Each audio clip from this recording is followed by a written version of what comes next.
Ferrier, everybody.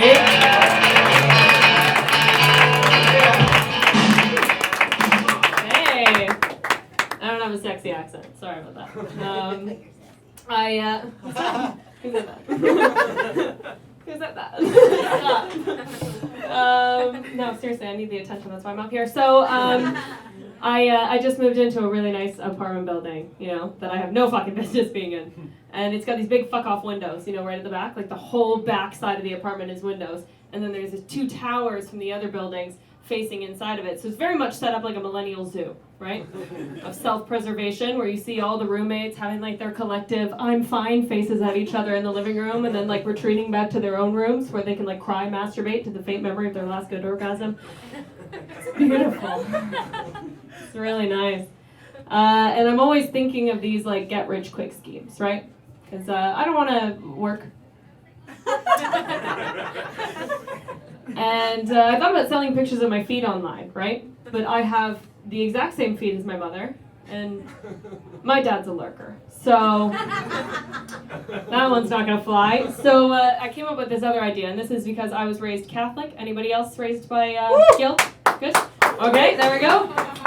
That is good. Okay. So I got this idea, right? The collection plate. Oh, didn't we all?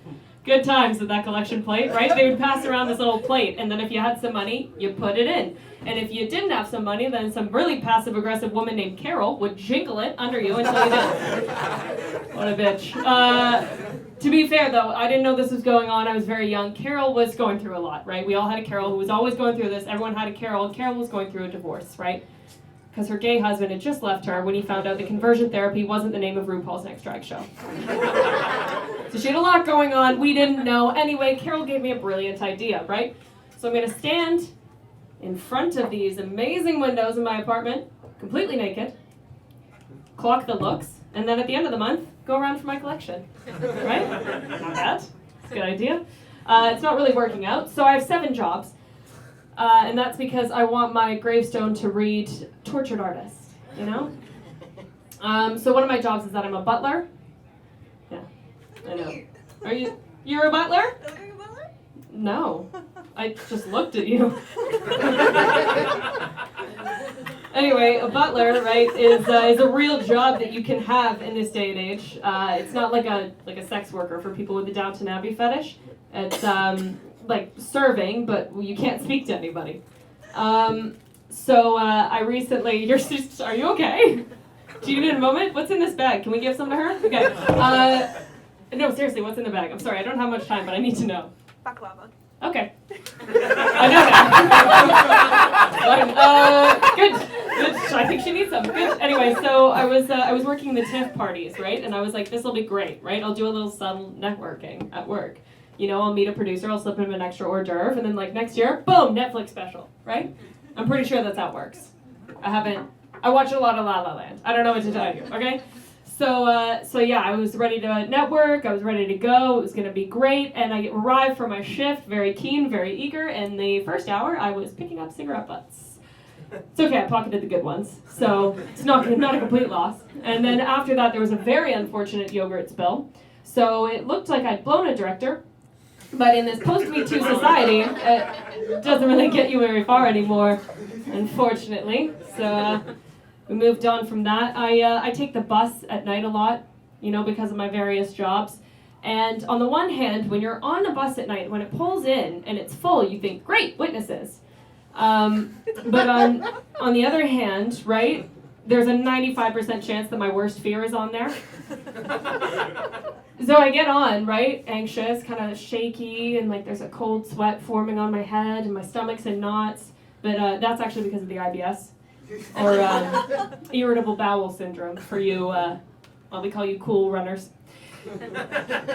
And I start walking, and of course, the only empty seat is next to my very worst fucking fear, a group of teenagers. So I just get off the bus, because honestly, I'd rather get murdered than teased by a 14-year-old. Again. So that was that. And,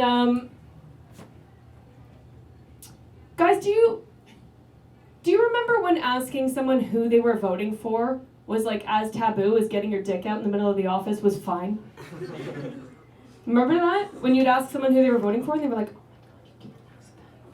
You cannot ask somebody. You can't ask somebody what they're voting for. That's so personal. And I didn't understand it, right? But now I kind of understand it, because like you're choosing between a homophobe and a prime minstrel. Sorry, do you want to address the elephant in the room, or has Justin Trudeau already written in on it?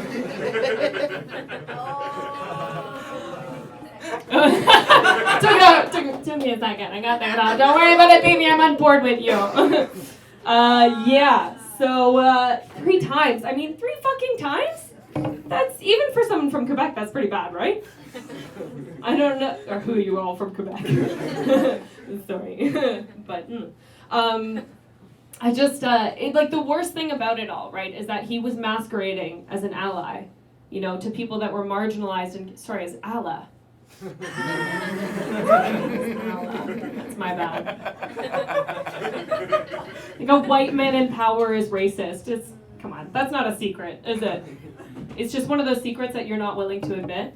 You know, like when you eat like a whole box of Oreos to yourself, but you do it in the dark, because if you didn't see it, it didn't happen, right?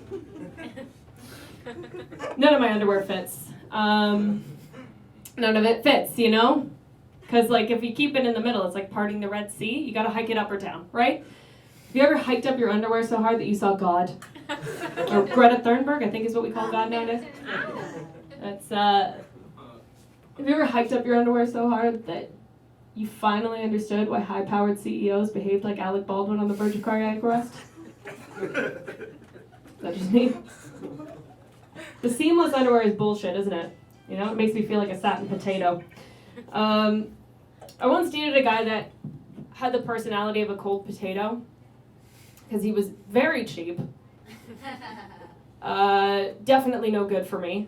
And left me pretty unsatisfied about an hour later.